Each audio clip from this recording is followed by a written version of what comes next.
Rosemary Fletcher realized disaster had found her when she saw the name in red ink. Her herb shop in Copper Creek still smelled of mint and wood smoke. Jars lined the shelves. Bundles of herbs hung from the rafters. Outside, wagon wheels rattled past on the frozen street. Inside, the open ledger showed $300 of debt. Her partner Samuel had vanished before dawn with their savings and best horse. He left only a promissory note with his crooked scrawl and one neat, careful signature. Caleb Hawthorne. Everyone in the mountains knew that name. Trapper. Trader. Timber baron. People lowered their voices when they spoke of him. The bell above the shop door clanged hard. 6 men stepped inside, blocking the light. Trail dust coated their boots. Their faces were steady and unreadable. The tallest stopped at the counter. "Miss Fletcher," he said, "Mr. Hawthorne would like to speak with you." Rosemary's hand slid toward the knife hidden under the counter. "I am busy with orders," she replied. "If Mr. Hawthorne needs something, he can send word like everyone else." "This is not a request," the man answered. 15 minutes later, she sat in a straight-backed chair in a cabin high above town. Through wide windows, Bear Valley spread below in dark forest and pale rock. A heavy desk divided the room. Behind it stood the man whose name had ruined her morning. Caleb Hawthorne turned from the glass and faced her. He was tall and broad-shouldered, dressed in plain trail wool and leather. His jaw looked carved, his gray eyes steady and cold. Handsome the way a cliff was handsome, impressive until you stepped too close. "Your partner borrowed my money," Caleb said. $300. He put it into your shop." "Samuel told me the loan came from a merchant in Denver," Rosemary answered. "I did not know it was yours." "Not knowing does not erase a debt," he replied. "The money is gone. The business remains. You are the one who owes me now." "If you call it in," she said, "I lose my shop and my home. My family loses the only income I can send. Is that what you want, Mr. Hawthorne?" He watched her for a moment. "Not exactly. You have 2 choices." "Choice 1, he said. "I demand full payment today. I take your building, stock, and equipment. You leave Copper Creek with nothing." "And the other choice?" she asked. The corner of his mouth moved, but there was no real smile. "The other choice is more interesting. My grandmother is ill, and will not see another spring. Her last wish is to see me married. She controls a large share of my company. If I remain single, that share goes to the church when she dies." Rosemary frowned. "I am sorry for her, but I still do not see how that concerns me." "I need a wife," he said, quickly, "for 1 year. Then we separate quietly.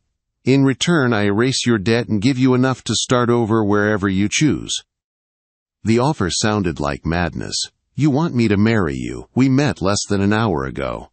"I want a contract," he corrected. "A marriage of convenience.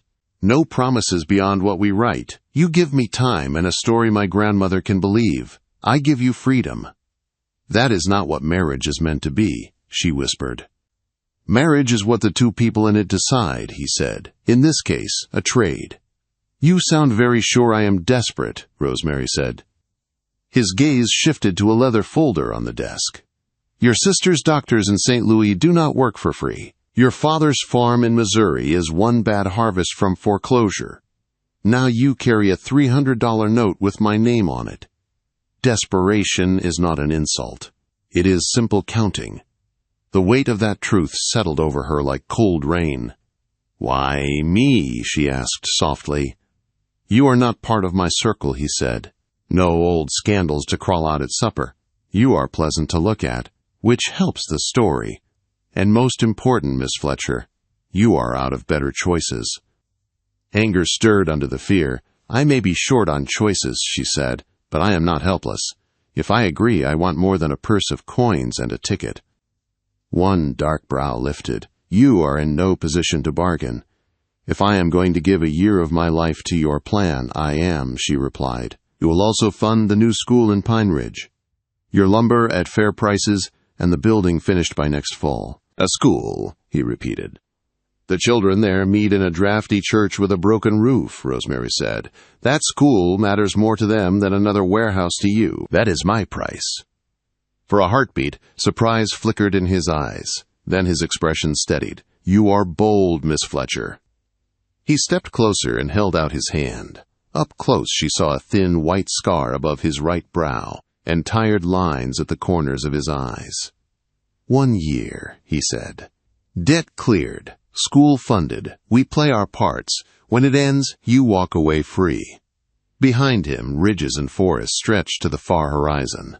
In her mind, Rosemary saw her sister's pale face, her father's bent shoulders, the hopeful children of Pine Ridge. She set her hand in his. "Deal," she said, "but I will not pretend to worship you." "You will play whatever part we need," Caleb replied, his grip firm around her fingers. "I can be very persuasive." If this story is touching your heart already, let me know in the comments where you are watching from and if you have ever gone through something similar. Also, tell me what you would like me to improve in future stories. Outside, the wind scraped against the cabin walls while new papers were drawn up in the next room, and Rosemary understood that with one desperate handshake, she had tied her life to the most dangerous mountain man in the territory. 4 days after agreeing to the bargain, Rosemary sat in Caleb Hawthorne's mountain study, while he pushed a thick folder toward her and told her she must write to her family that they were madly in love, had met at a harvest dance, courted in secret, and that he had proposed by Silver Falls. She said no one who knew her would believe such a story, because she spent her evenings grinding roots, not slipping away to waterfalls. Caleb calmly reminded her that her kin lived in Missouri, had not seen her in over a year, and that his men had already prepared every detail. When she opened the folder, she found careful sketches of herself and Caleb dancing and walking beside a river, along with copied letters that described a tender courtship that had never happened. The whole thing made her skin crawl, and she whispered that it felt wrong in every way. He replied that it felt safe, because his grandmother could smell a lie, and if one thread was weak, she would pull until the whole story unraveled. In the last 3 days, she had signed marriage contracts, property terms, and a neat clause that said they would part quietly after 1 year once everyone was satisfied. On paper, it all looked tidy, but inside she felt like she was standing on the edge of a cliff. When she asked when she had to face this fearsome grandmother, Caleb told her that supper at the Hawthorne homestead was tomorrow night. He then set a small wooden box on the table and said there was one more thing they needed. Inside lay a gold ring with a deep blue stone that looked, to Rosemary, like enough to clear her debts twice over. She muttered that it could pay off every man she owed, but Caleb only said it was what people expected him to buy, and that his grandmother would notice if the ring were plain. He took her left hand and slid the ring into place, where it settled with a cool, solid weight that felt more like a lock than a gift. He murmured that it was a perfect fit, and did not let her hand go at once, and up close she smelled pine soap and smoke, and noticed the thin scar above his brow, details she had not wanted to notice at all. She pulled free and told him his careful plan had one problem. Because she could not act to save her life and had once knocked the baby Jesus clean off the hay bale during a church play, Caleb's mouth almost curved. But instead of changing the plan, he said they would practice. He stepped close, framed her face with his hands, softened his hard features, and in a low, warm voice told her that from the first moment he saw her, he knew she was different, and that she made him want to be better. Her heart stumbled, because for one breath, she almost believed him, even while she knew every word was pretend. Then he dropped his hands, his expression turned cool again, and he asked her to try. All Rosemary managed was to tell him he was very rich and very handsome, which made him sigh and say they had a great deal of work ahead of them. She suggested they could avoid all this by telling his grandmother the truth, that the marriage was a business bargain with no romance and no lies. He refused at once and said that would break the old woman's heart. Looking toward the window, he added in a quiet voice that his grandmother had raised him after his father died, and that she was the only person who had ever truly stayed. Those simple words shook Rosemary more than his earlier threats about debts and contracts. A knock from his clerk ended the moment. and brought word that the Patterson brothers were waiting and that the circuit preacher needed an answer about the ceremony. When Rosemary repeated the word ceremony and asked how soon everything was meant to happen, Caleb told her they had 4 weeks to produce a wedding, impressive enough to be believed and private enough to keep his rivals away. She called the timing impossible, but he said money and men could do most things, and mentioned that the seamstress already had her measurements and that her shop was closed for repairs he had paid for, with her helper on wages. She snapped that he had closed her business without asking, and he answered that for the next year her life was tied to his, and that right now they had a wedding to plan, darling.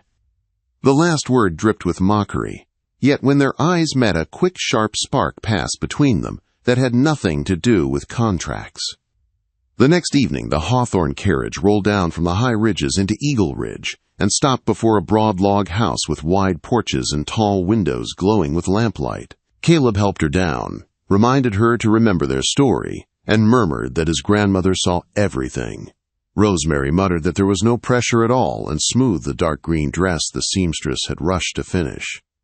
A stern housekeeper led them into a warm parlor where 3 people rose to meet them.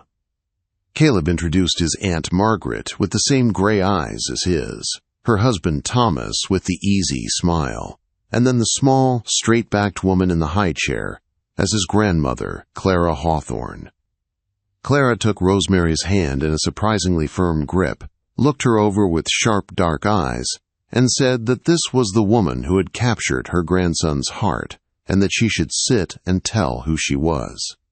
For a time the questions stayed simple, as Rosemary spoke about where she had grown up, how she learned herbs, and why she opened her shop, while Clara listened without looking away. Then Clara asked how she and Caleb had met, saying he had told the family almost nothing.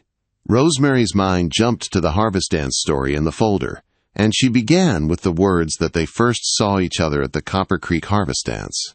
Clara lifted a hand to stop her and said she had lived long enough to know when a story had been sanded smooth, that what she had just heard sounded like something her grandson had written, and that she wanted the real version, the argument, because there was always an argument. The room went still, and Rosemary felt Caleb's gaze from across the parlor like heat on her skin, thinking of the forged letters and neat drawings, and of the rough notes she had heard in Caleb's voice when he spoke of his grandmother. She chose different words.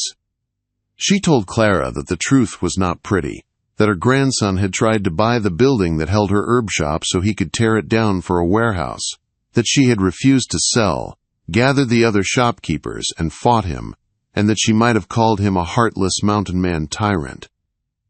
Thomas burst into startled laughter. Margaret covered her mouth, and Caleb's jaw tightened at the reminder. Rosemary added that after that fight he had done something she had not expected by asking her to supper. Caleb crossed the room, leaned on the arm of Clara's chair, and told the family that Rosemary had refused him 4 times, until on the 5th attempt he brought her a rare orchid from a passing trader, a plant almost dead, that he gave her because he had seen how she tended damaged things and wanted to know if she would give that one a chance. As he spoke, Caleb looked at Rosemary with a warmth she had never seen in him before, and said that was when he realized she saw something in that broken plant no one else did, its stubborn will to live, and that somehow she had done the same for him. Silence settled over the parlor, and for a long breath, Rosemary forgot that this story had begun as ink on his desk. Clara's sharp gaze moved from her grandson to Rosemary, and at last the old woman said that now this sounded like the truth. Later, under swinging lanterns in the garden, Caleb led Rosemary down a path lined with wild roses and told her that what she had done at supper had been reckless. She replied that his grandmother was never going to swallow the harvest dance tale, that the best lies grew around something real, and that calling him a heartless mountain tyrant had simply given their story roots.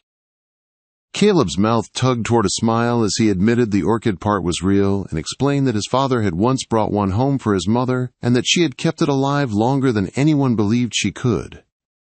His face sobered as he looked toward the dark hills and said his grandmother had consumption, that the doctors did not expect her to see another spring, and that this wedding might be the last great joy she would ever have. Rosemary saw no mask at all in that moment, only worry and love, and she told him quietly that they would make it count, then reached for his hand and felt his fingers lace through hers and stay there.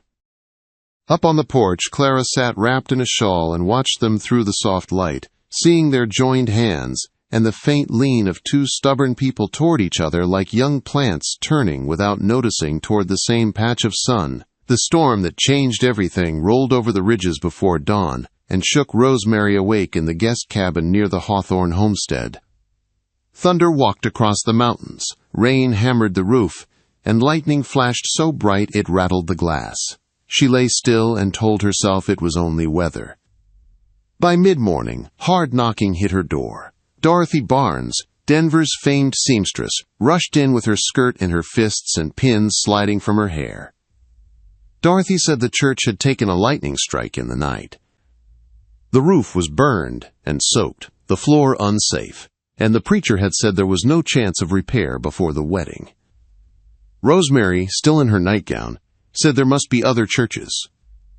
Dorothy shook her head and said every hall and chapel within 3 towns was booked for harvest events. The date could not move because the doctor had warned that Clara might not see another spring. Dorothy drew a sharp breath and said they needed a new place to marry, and they needed it now.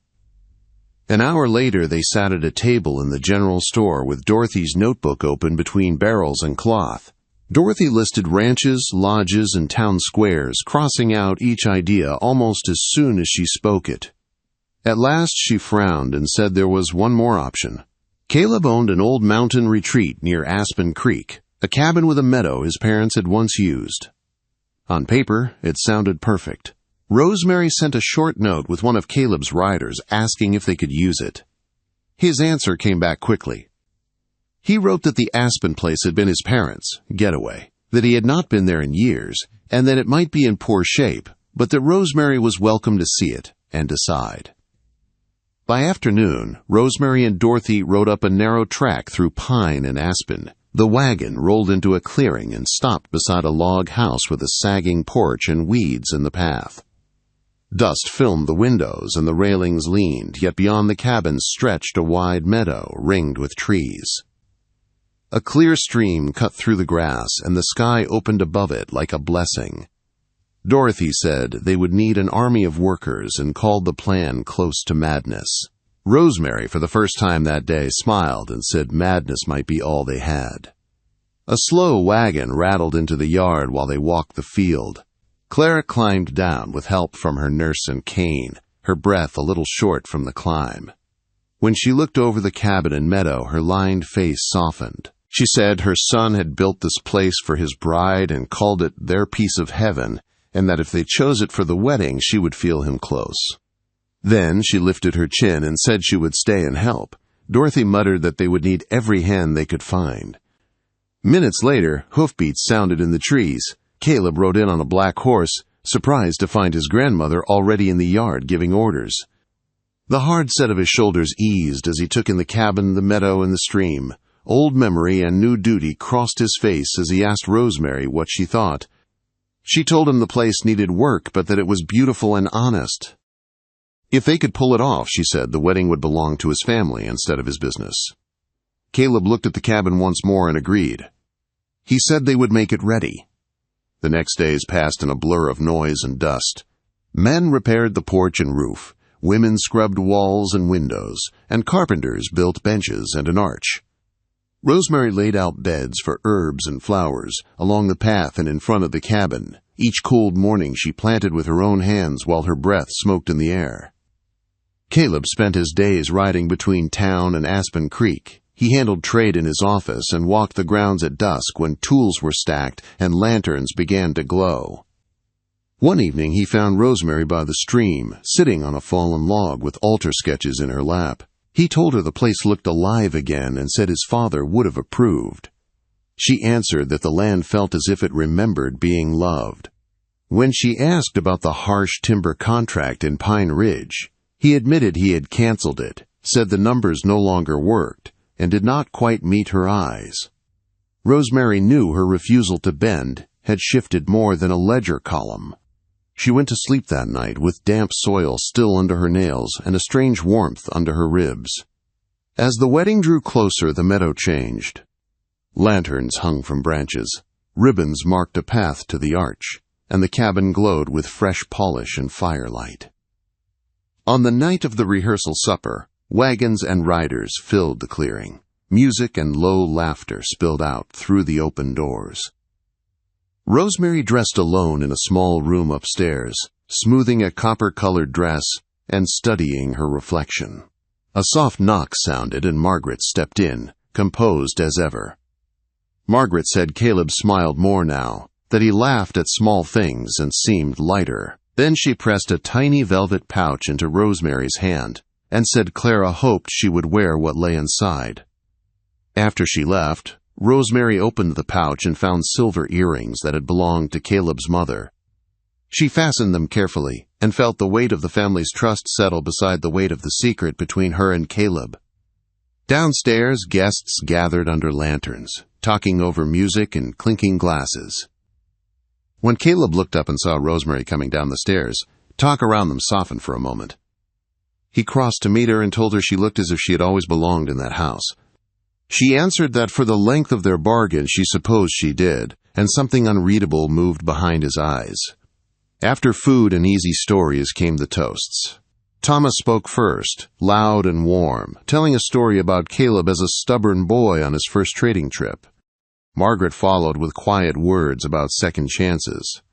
Then a tall woman in a deep wine dress rose near the back, and the air tightened as heads turned toward her.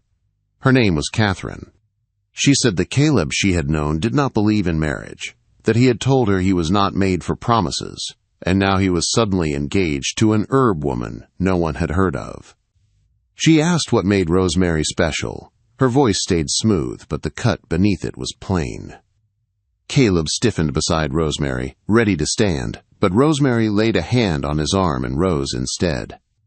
She told the crowd she was not special in any grand way, only a woman who had refused to sell when Caleb tried to clear her little street. She said the man she was marrying was not the cold legend people whispered about, but the one who spent Sunday mornings helping his grandmother in her medicine garden, and who had turned down a rich contract when he understood what it would cost a poor town. She called herself the lucky one because she had been allowed to see the man behind the name. Applause spread through the meadow, rough and honest. Catherine sat down with a stiff smile. Caleb leaned close and asked in a low voice if Rosemary had meant what she said. The answer stuck in her throat, but her eyes gave him the truth, and the careful mask he wore for the world slipped for a moment. Then Clara rose with her cane, and the noise faded at once. She said that when Caleb first spoke of marriage, she had doubted his heart, because she had watched him build walls around himself since his father died. But then she had watched him with Rosemary. She had seen how Rosemary looked at him, not at his holdings, and how he looked at her when he thought no one else was watching. Real love, Clara told them, seldom arrives like a lightning strike. It grows slowly, like roots under stone, until one day you find your whole life resting on it.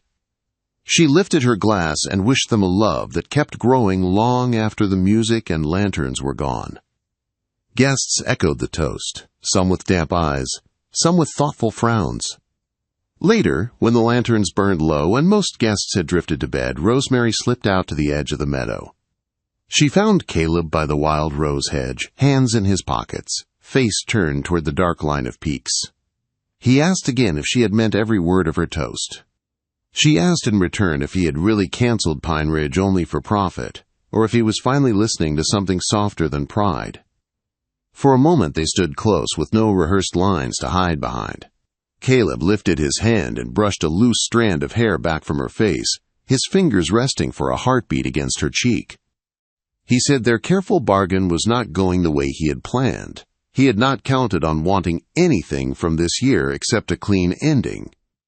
Rosemary felt her guarded heart answer in a rush that frightened her more than any debt notice ever had. Before she could speak, Dorothy hurried out of the cabin, calling for help with a seating chart and 2 feuding families. The fragile moment broke. Caleb let his hand fall and walked beside Rosemary toward the light, both of them keenly aware of how near they stood to a line neither had meant to cross. Upstairs, in a quiet room lit by one small lamp, Clara sat with her feet up and a tired, pleased smile on her face. She had watched her grandson all evening and had seen the way he looked at Rosemary when others were laughing, and the way Rosemary stepped between him and trouble without even thinking. She reached for pen and paper and began a firm letter to the family lawyer. Certain shares and signatures, she wrote, needed to be changed sooner than anyone had planned. Dawn on the wedding day washed Aspen Creek in pale light. Rosemary stood at the cabin window, watching mist drift over the meadow where lanterns and benches waited. She had agreed to this match as a cold bargain, but now the thought of walking away from Caleb left her more afraid than the vows themselves. A soft knock sounded. Clara's nurse entered first, the old woman following with a cedar chest bound in white ribbon. Inside lay a cream lace gown, delicate and faintly scented with lavender. Clara said her daughter had worn it when she married Caleb's father, and that the dress had been waiting for one more stubborn love story. When the laces were tied and Rosemary faced the glass, the gown fit as if it had been made for her. Guilt rose hot in Rosemary's chest. She stammered that she did not deserve such a gift with how this marriage had begun. Clara only studied her with bright, sharp eyes and said she looked like a woman in love, whether she liked it or not. When Rosemary whispered, asking how much she knew, Clara smiled and said she had guessed from the first Hawthorne supper that the neat courtship tale was partly invention. She had kept silent because she had also seen how Caleb watched Rosemary, and how Rosemary leaned toward him in every room. What began as a bargain, Clara said, had turned into truth, and she was too old to stand in the way. After Clara left, another knock came, sharper and urgent. It was Caleb. Margaret protested in the hall that the groom could not see the bride, so Rosemary told him to keep his eyes closed, while she slipped into a simple dress and stepped into the sitting room. When he opened them, there was no cold mask on his face, only strain and something that looked a lot like fear. He told her the territorial judge had arrived at dawn. Clara had already signed papers, giving him full control of her stake in Hawthorne Trading. The company no longer needed a wedding to keep the legacy in family hands. For a moment the room seemed to tilt. Rosemary folded her fingers together so he would not see them shake, and said in a careful voice that their bargain was finished, that he had what he wanted, and there was no reason to go through with the vows. Caleb stepped closer and shook his head. He admitted he had planned a clean year and a clean end, to pay her, free her, and go back to being the man everyone feared. Somewhere between signing the first contract and watching her bring life back to his parents, Meadow, that plan had fallen apart. He wanted mornings with dirt on the kitchen floor, evenings arguing about timber and schools, and a future that stretched far beyond 1 year on paper. Then he asked the only question that mattered. Did she still want to walk away? All the fear she had been holding like a shield slipped. Rosemary said she had entered their bargain with her heart locked tight, ready to endure and escape. Now he was the man she took her worries to, the man she trusted to stand beside her when things turned hard. No, she finished, voice shaking. She did not want a clean break at all. Outside, musicians tuned their instruments, and Dorothy's sharp voice floated in from the meadow, calling everyone to their places. Caleb reached for Rosemary's hand and asked if she would meet him at the arch as his wife, in truth, not as part of some story. She nodded, and for the first time there was nothing rehearsed about the way they looked at each other. The ceremony felt simple and grand at once. Guests filled wooden benches dressed with wildflowers. Mountains rose steady behind the arch. Rosemary had sketched by the stream. At Clara's request, Thomas walked her down the path, saying every bride deserved someone to give her away. When she reached Caleb, the minister spoke the formal words, then stepped back so they could speak from their own hearts. Caleb said he had once believed strength meant never needing anyone, and that he had treated marriage like a tool to guard his holdings, until a stubborn herb woman refused to bow to his money and showed him that real strength meant pulling down his own walls. He promised to use his power to build rather than break, and to become the man she already saw under the rough edges. Rosemary said she had agreed to marry him for debt and duty, certain she knew exactly who he was, but had instead found the man who sat up with his grandmother through coughing nights, who remembered the names of stable boys and shop girls, and who could change when faced with what was right. She promised to argue with him, to steady him, and to keep choosing him even on days when his pride made her want to smash a flower pot over his thick head. When the minister pronounced them husband and wife and told them to seal it, Caleb kissed her with all the careful restraint he had held back finally gone. The cheer that rose from the guests rolled across the meadow like thunder. Behind them, Clara dabbed at her eyes and told Margaret it was about time. Life after the wedding was not gentle. Months later, a new trading post collapsed because a supervisor had cheated on supplies. Workers were hurt. People across the territory called for Caleb to step down, saying Hawthorne Trading had grown careless and greedy. He was ready to give up everything his father had built and carry the blame alone. Rosemary told him that sometimes quitting wore the face of sacrifice, and that real change needed a leader who knew his own failings. She stood beside him at a crowded town meeting while he admitted every mistake and promised to rebuild the company from the ground up. Unsafe projects were torn down and rebuilt. New rules were written. Part of the profit went into schools, clinics, and fair housing instead of more chandeliers. Clara lived long enough to see the first of those places open, a small settlement with gardens and clean wells that the town insisted on naming Rosemary Commons. On the day they cut the ribbon, Rosemary spoke to gathered families about how fragile things could grow in rocky ground, while Caleb watched with pride clear on his face as children ran between herb beds and water barrels. That night, back in the quiet meadow at Aspen Creek, they stood under the same arch where they had first promised themselves to each other, lanterns swinging gently in the breeze. Caleb thanked her for seeing the man he could be, and for refusing to let him throw himself away when scandal struck. Rosemary told him that being forced to marry the most arrogant and dangerous mountain man in the territory had turned out to be the one reckless choice that saved them both.